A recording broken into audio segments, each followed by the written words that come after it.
বৈষম্য বিরোধী ছাত্র আন্দোলনের কেন্দ্রস্থলে পরিণত হয়েছে কেন্দ্রীয় শহীদ মিনার। শিক্ষার্থী অভিভাবকদের বিক্ষোভ মিছিলগুলো একে একে জমায়েত হয় সেখানে। দুপুরের পর রাজধানীর বিভিন্ন স্থান থেকে মিছিল নিয়ে শিক্ষার্থী, শিক্ষক, অভিভাবক, বিভিন্ন সামাজিক, সাংস্কৃতিক আর পেশাজীবী সংগঠনগুলো শহীদ মিনারে সমবেত হয়। সব মিলিয়ে বিভিন্ন শ্রেণী পেশা এবং বয়সী মানুষের সম্মেলনে জনসমুদ্রে পরিণত হয় আশপাশের এলাকা। সিলন ফ্যামিলি ব্লেন্ডের কড়ালিকার আর সতেজ স্বাদের পারফেক্ট ব্লেন্ডে স্বপ্নেরা মিলুক টানা। মানুষ আর মানুষ, কে শিক্ষার্থী, কে অভিভাবক, কে পেশাজীবী, চেনা দায়। সবার গন্তব্য রক্ত দিয়ে কেনা স্বাধীন বাংলাদেশের ভিত্তিমূল কেন্দ্রীয় শহীদ মিনার। সেই উদ্বেলিত ছাত্র জনতার কণ্ঠে নানা স্লোগান, মুষ্টিবদ্ধ হাতে হাজারো কণ্ঠে দৃপ্ত প্রতিবাদ। এত মানুষ মরল কেন?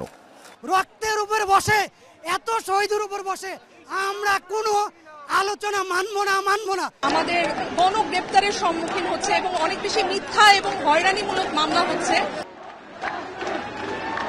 বৈষম্য বিরোধী ছাত্র আন্দোলনের পূর্বঘোষিত এই কর্মসূচিতে যোগ দিতে রাজধানীর বিভিন্ন প্রান্ত থেকে দলে দলে মিছিল আসতে থাকে সকাল থেকেই। দুপুর গড়িয়ে বিকেল, পুরো এলাকা পরিণত হয় জনসমুদ্রে।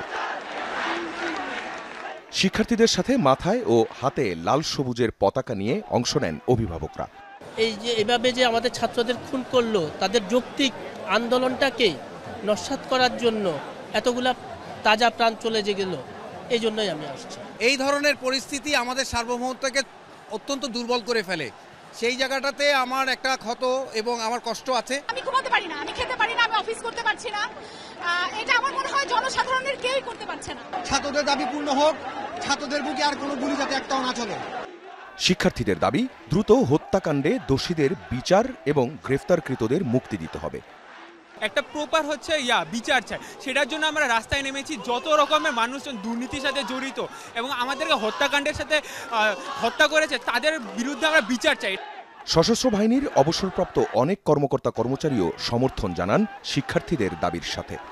এই গণহত্যায় আমরা কখনো সমর্থন দিতে পারি না। এই সন্তানদের যে রক্ত ঝরছে, এটা বন্ধ করা প্রয়োজন, অতি জরুরি, এবং সেই জন্যই আমরা এদের সাথে একাত্মতা প্রকাশ করে আজকে এদের সাথে যোগ দিলাম। যেভাবে স্থিতিশীল হয় তার জন্য যা কার্যকরী ব্যবস্থা গ্রহণ করতে হবে, তার জন্য যা যা করার প্রয়োজন আমরা সেটা করতে আমাদের ছাত্র সমাজের সাথে একাত্মতা ঘোষণা করতে এসেছি। কোটা আন্দোলন থেকে এটা এখন জাতির আন্দোলনে পরিণত হয়েছে।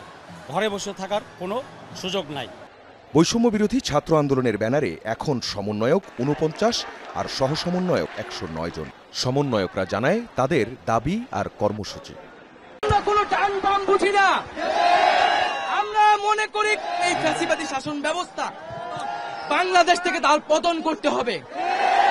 তার জন্য একটা ঐক্যবদ্ধ বাংলাদেশ গড়ে তুলতে হবে। সকল দল, মত, ধর্ম নির্বিশেষে আমাদেরকে এই ঐক্যবদ্ধ জায়গায় আসতে হবে। অনির্দিষ্টকালের অসহযোগ আন্দোলন শুরুর আগের দিন এই বিক্ষোভের ডাক দেয় বৈষম্য বিরোধী ছাত্র আন্দোলন। আখলাকুস সাফা, যমুনা নিউজ, ঢাকা।